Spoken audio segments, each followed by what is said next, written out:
नमस्ते मित्रांनो, आपण ऐकत आहोत गावठी कथा भाग 15. हंबऱ्याने रखम्याला पांडूचं भाषण कधी घरात सांगील असं झालं होतं. बाळू उठला नी पांडूनं हंबऱ्याला विचारलं, तुझी भिशी काय म्हणतीया? चाललंय अगदी झकास. हंबऱ्यानं गावात गल्लीतल्या बायकांची भिशी काढली होती. 2 वर्षात त्याच्याकडं गावातल्या बऱ्याच जणी सभासद झाल्या होत्या. दुधाचा पैसा प्रत्येक बिलाला भिशीत भरत होत्या. गेल्या वर्षी भिशीनं गणेशोत्सव चांगलाच साजरा केला होता. हंबऱ्यानं गल्लीतली पोरं घेऊन 7-8 दिवस बरेच कार्यक्रम ठेवले होते. सारं गाव जमत होतं. पूर्वी तालमीत एकच गणपती, आता प्रत्येक गल्लीत मंडळाचा वेगळा गणपती. बरीच मंडळं या कार्यक्रमापुरती स्थापन व्हायची. गणपती विसर्जनाबरोबर विसर्जन व्हायची. पण 2 वर्षात हंबऱ्याच्या मंडळाच्या सारी खालीच. भिशीचा झालेला बराच फायदा इथं खर्च व्हायचा. बायका देवासाठी म्हणून तयारही व्हायच्या. भिशी गणेश चतुर्थीलाच फोडली जायची. हंबऱ्याची गडबड चालू झाली. बाळू डवंगानं भिशी मंडळाच्या ईर्षेवर गणपती डवंग गल्लीत बसवला. डवंग गल्लीची सारी पोरं त्यात होती. दोन्ही गल्ल्या लागूनच होत्या. जगतापाच्या गल्लीतनं पुढं गेलं की न्हाव्याची 5-6 घरं. डवंगाची घरं तशी जास्तच. एका गल्लीत 2 गणपती. डवंगाच्या गल्लीत शिरमाजर्गीचं एकच घर.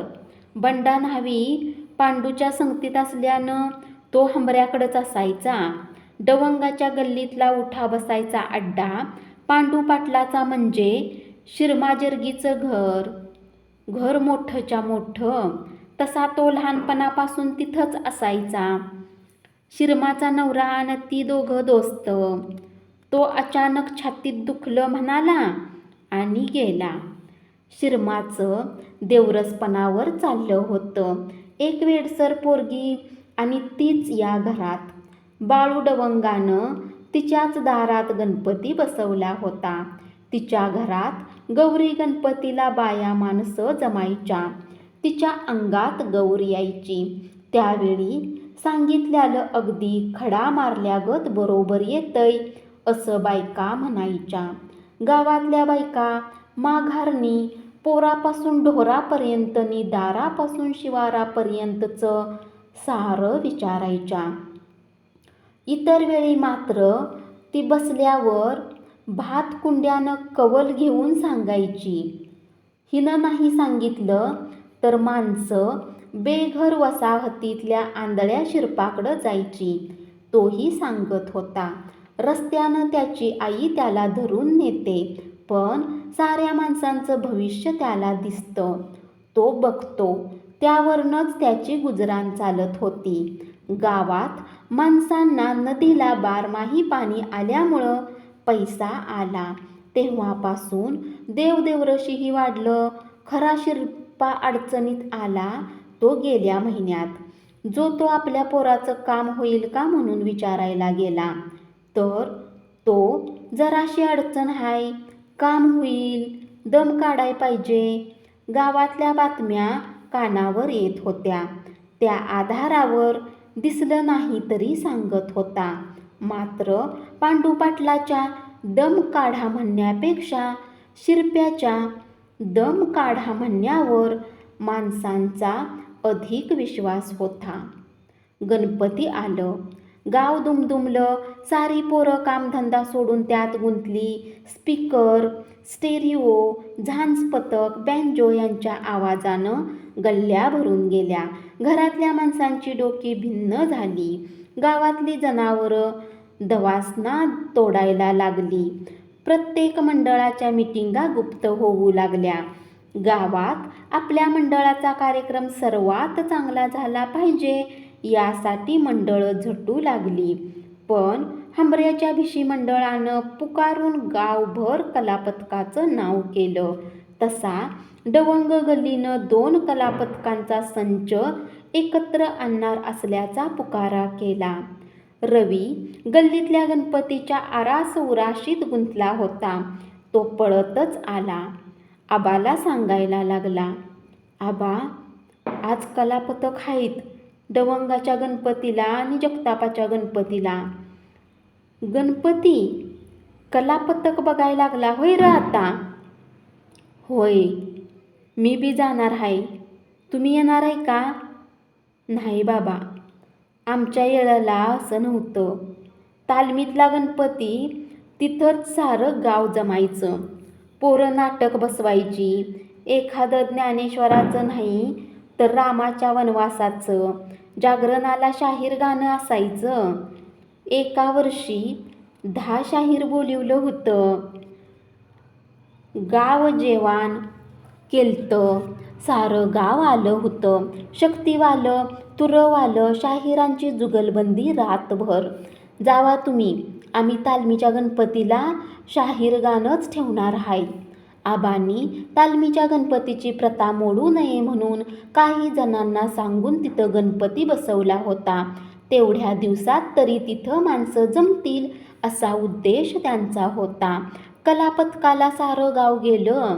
दुसऱ्या दिवशी तालमीतल्या जागरणासाठी म्हणून आबानं शाहीर गाणं ठेवलं होतं. त्यासाठी आबाच्या वर्गीतली ही आलेली त्यातली शेवटपर्यंत निम्मीही राहिली नाहीत.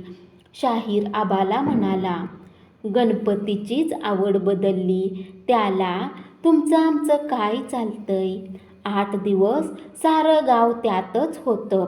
हंबऱ्याला आपल्यापेक्षा बाळू डवंगाचा कार्यक्रम चांगला झाला याचं आतून उगचच कसं तरी वाटत होतं. त्यात डवंगाची पोरं हंबऱ्याला चिडवत होती. विसर्जनाची तयारी जोरात होती. डवंग गल्लीत ट्रॅक्टरवर डॉल्बी लावून सकाळपासून पोरांचा डान्स चालला होता. गावातली जमीन धरणी कंपागत हादरत होती. गणपती विसर्जनावरून हंबऱ्याचं आणि बाळूचं लागलं. दोघंही ती पांडू पाटलाकडं गेली. त्यानं गावचा प्रश्न म्हणून त्यांना आप्पाकडं पाठवलं. सारीच मंडळातली पोरं आप्पाकडं गेली. आप्पाला बाळू डवंग बऱ्याच दिवसानं आज दिसत होता. समोरून आला तर तो बाजूला जात होता. हंबऱ्याच्या कानावर उरुसातला अजून राग दिसत होता. बाळू पोरांच्यात मागं मागं राहत होता. आपण उगच पोरांच्यात मिसळलोय आणि इथं आलोय असं त्याला वाटू लागलं. सरपंच, गावात मी 2 वारसे झाली. गणपतीचा कार्यक्रम मोठा करायची प्रथा पाडली. माझा गणपती पुढं पाहिजे. ही डवंग गल्लीची यावर्षीच गणपती बसून आपला गणपती पुढं म्हणत्यात. हंबऱ्यानं आप्पाला सांगितलं आणि डवंगाच्यातलं एक पोरगं म्हणालं, आम्ही डॉल्बी आणलाय. नाच्या आणल्यात, त्याचा काय उपयोग? माणसांनी बघायसाठी खर्च केलाय आणि जर वर्षाला तुझाच गणपती पुढं, ह्यो काय कायदा आहे वय? तुम्हाला काय खर्च करा म्हणून सांगाय आलतो? तुझ्या का पोटात दुखतंय? पोटात दुखायचा काय संबंध? खवण्यानं गेल्या वर्षी केलं ते बघून लगेच पुढं अजिबात जमू देणार नाही. हंबऱ्या असा म्हणाला आणि डवंगाची पोरं म्हणायला लागली, कसा देत नाहीस बघतो, चला र. तसा हंबऱ्या आप्पाला म्हणायला लागला, तुम्ही मागणं आमच्यावर दात खाताय, ह्यासनी सांगा. डवंगाची पोरं निघालेली त्यांना आप्पानं थांबवून म्हणाला, हे बघा, तुमच्या भांडणापेक्षा जुनी प्रथा म्हणून तालमीतला गणपती पुढं असू दे. तसा हंबऱ्या बोलला, ह्यात बी कशाला राजकारण आणताय? एवढा खर्च करून आमचा काय उपयोग? मग ह्यात मार्ग म्हणजे तुमचाच गणपती पुढं. आप्पा रागानं बोलला. तसा तो तणतणतच गेला. होय होय, आम्ही आमचाच गणपती पुढं काढणार. कोण अडवतंय ते बघू. काढ, आम्ही काय काकणं भरलेली नाहीत. डवंगाची पोरंही गेलीत. मग ही ऐकायचं नव्हतं तर का आली होती? आपलंच खरं, आपलंच तेवढं बरोबर. त्यात प्यालेली बरीच. दंगा नाही झाला म्हणजे बरं. आप्पा वाड्यात वर्तमानपत्र वाचत होता. रवी आज आपल्या शाळेतला गणपती घालवायच्या नादात होता. आईकडं खिरापत मागत होता. आबाला त्यानं सांगितलं, आबा, आम्ही शाळेच्या गणपतीपुढं कसलं नाटक ठेवलंय माहिती आहे? कसलं रे? अफजलखानाचा वध. तू आहेस का त्यात? मी शिवाजी आहे. रवी असा म्हणाला नि आबाला वाटायला लागलं आज त्याचीच गरज आहे. पण तो बी माणूस कमी पडला असता, कारण त्या येळची माणसं एकमेकासाठी जीवाला जीव देणारी होती. आता जीव घेणारी जास्त आहेत. गुरुजींनी आबाकडं बैलगाडी मागितली. आबानं धोंडीबाला सजवून बैलगाडी न्यायला सांगितलं. त्यातच तालमीचा गणपती ठेवायचा ठरलं. धोंडीबानं बैलांना झुल्या, धारकी, शेंब्या घालून सजवली. आबाला बरं वाटलं. यंदा त्यांची मिरवणूकच नाही, निदान या कारणानं तरी. ऊन खाली उतरलं.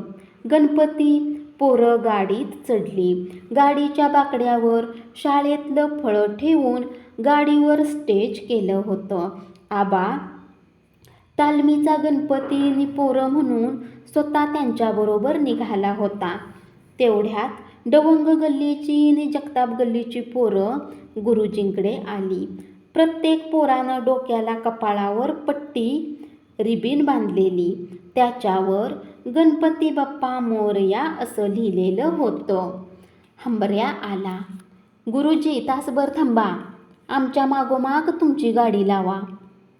नको, बारकी बारकी पोरं, त्यात आज बाकीचं शिक्षक कोणच नाहीत. उगच काय तर झालं तर जबाबदार कोण? गुरुजी म्हणाले. तरी हंबऱ्या प्यालं होतं. परत परत तेच सांगू लागला. गुरुजी आपला हेका सोडत नव्हते. आबाला बघून गुरुजींना चांगलाच आधार वाटत होता. आबाच म्हणाला, गुरुजी का थांबलाय? काही नाही, तुम्ही येताय ना, चला की, असे गुरुजी म्हणाले नि धोंडीबानं गाडी हाणली. हंबऱ्या तसंच रागानं मनातल्या मनात पुटपुटत, बाईला आप्पाच्या अंगात हे पाणी हाय व्हय? शेवटी आपलंच खरं केलं की त्यानं. बैलगाडी प्रत्येक दारात जात होती. बायका ओवाळीत होत्या. आबा बऱ्याच दिवसानं समाधानानं गल्लीतनं निघाला होता. सारं गाव पोरांचं कौतुक करत होतं. बंडू जगताप गुरुजींच्याकडं आला. अंगानं आडवा तसा तो मेंदूनही होता. त्याचं पोरगं अफजलखान झालं होतं. त्याला कुणी सांगितलं? तू काय पुढारी आहेस? तुझं पोरगं शिवाजी व्हायला? अफजलखानच होणार. बघ, सरपंचाचं पोरगं शिवाजी नि तुझं पोरगं अफजलखान. तेवढंच ऐकून त्याच्या डोक्यात विष पडल्यागत झालं होतं. तो गुरुजींना म्हणायला लागला, माझ्या पोराला उतरा खाली. तुम्ही बी मोठा बारका बघाय लागलाय होय? माझं पोरगं तुम्हासनी कोतळा फाडाय घावलं होय? गुरुजींना काय कळना. तो थांबला नाही तर आपल्या पोरग्याला हाकाच मोठ्यानं मारायला लागला. त्याचं पोरगं त्याच्याकडं एकदा आणि गुरुजींच्याकडे एकदा बघायला लागलं. गुरुजींना गाव कधी संपतंय फिरून असं झाल्यालं. गाडी काय पळवून चालणार नव्हती. पाटील गल्ली झाली होती. आता खडकाव गल्लीनं गाडी देवळाकडं परत काढायची असं गुरुजींनी ठरवलं. डवंगाच्या आणि जगतापाच्या गल्लीत जायला वाटतच नव्हतं. डॉल्बीच्या आवाजानं कुणाचं कुणाला काय बोलतात तेच कळत नव्हतं. एवढ्यात डॉल्बी बंद झाला. लाईट गेल्यागत दुसराच दंगा ऐकू आला. पळा पळा, धरा धरा, हे शब्द घुमाय लागले आणि त्या दिशेनं गाव सारं उधळायला लागलं. गाडीजवळची माणसं कधीच पांगली. धोंडीबाला आणि गुरुजींना सांगून आबाही तिकडं गेला. बंडू जगतापानं आपलं पोरगं कधीच खाली वडलं होतं. त्याला शिव्या देत होता. बेन्या, तू बी हुंच्याहून अफजलखानच झालायस, जा घरला. ते तसंच घराकडं पळालं.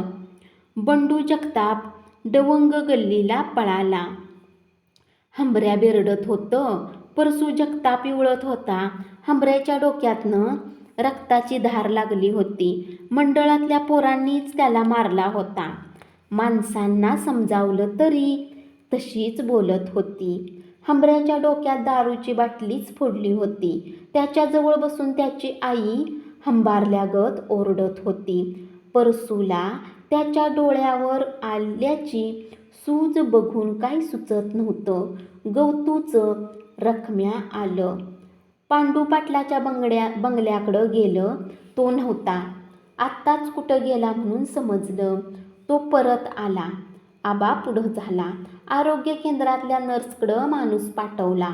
नर्स नवऱ्याच्या गाडीवरनं त्याच वेळी आपल्या गावाला म्हणून गेली म्हणून माणूस सांगत आला. आबाच्या लक्षात आलं, ती येणारच नाही. ह्या हंबऱ्यानं आणि उम्यानं त्या नर्सला त्रास दिला होता. ही दोघं तिच्या बाथरूमपर्यंत जाऊन आलीत. त्यावर तिनं आपल्या MOला सांगितलं, पण त्यानं नर्सलाच झाडलं. ती आप्पाकडं आली. त्यावेळी आप्पा विचारतानं परसू जगताप आप्पालाच बडबडला. ती नर्स थांबणारच नाही म्हणत होती. आप्पानंच आमच्या गावाला परत कोण येणार नाही म्हणून थांबविलं. 1-2 वर्षात बदली करून स्वतः देतो म्हणाला. तर पांडूनं तिची बदली होऊ नये म्हणून प्रयत्न केले. भिशी मंडळातल्या बायकाही फारकून वागल्यागत आल्या बघितल्या गेल्या. काळा एकच ढग कापलिंगाच्या डोंगरावर नि अर्ध्या गावावर होता, पण पावसाचा रंग दिसत नव्हता. दवंगाचा गल्लीचा डॉल्बी परत चालू झाला. जगताप गल्लीतली पोरं कुठल्या कुठं पांगली होती. वाड्याकडं शेवटी परसू जगतापाची बायकोच पळत गेली. आप्पाला दंगा कानावर आला होता, पण परत डॉल्बीचा म्हणून तो शांत होता. जगतापाची बायको आप्पाचं पाय धरायला लागली. माझ्या पोराला वाचवा, पोरगं माझं मेलं. यांची मिरवणूक सांदीला पडली. तोपर्यंत आबानं माणूसच पाठवून दिला. तो आप्पाला सांगायला लागला, हंबऱ्या रक्ताच्या थारोळ्यात पडलाय. आबानी तुम्हासनी जीप घेऊन यायला सांगितलंय. माझं पोरगं मरणार होय, या बघा अशी म्हणतच ती गल्लीनं रडतच तिकडं गेली. त्यांची दारू कवा पिटतीया आणि त्यांची चौघांच्या खांद्यावरून मिरवणूक कवा निघतीया. भाडे कुठल्या कुठं गप्प झालं, माझ्या पोराला टाकून पळालं. आप्पानं जीप काढली. वाटत होतं तेच झालं. आप्पाला समजलं, कलापथकावरनं जगतापाच्या पोरींनीच त्याला मारला. 10,000चं कलापथक. हंबऱ्यानं 15,000 म्हणून सांगितलं. ही बातमी बाळू दवंगानं जगतापाच्या पोरांना सांगितली. आधीच सारी पिऊन होती. दवंग गल्लीनं डॉल्बी आणलाय, आपणही आणूया म्हणायला लागली. हंबऱ्यानं पैशाचा विषय काढल्यावर त्यांच्यात तू मी झालं. दारू आणीक पाहिजे. हंबऱ्यानं पैशाचा विषय काढला. हंबऱ्याही पिऊनच होता. कलापथकाच्यातलं पैसे किती खाल्लंस म्हणून त्यांचं लागलं. ते त्याच्या डोक्यात दारूचा शिसाच फोडला. तसा दंगा झाला. रक्त बघून सारीच गप्प झाली. हंबऱ्याला जीपमध्ये घालून आप्पानं दवाखान्यात नेला. तशी भिशी मंडळाची पोरं जमून गणपती ठेवून चालणार नाही म्हणून त्यांनीही मिरवणूक दवंगाच्या मागोमाग काढली. गाव सारं विसरून मिरवणूक बघायला लागलं. धन्यवाद.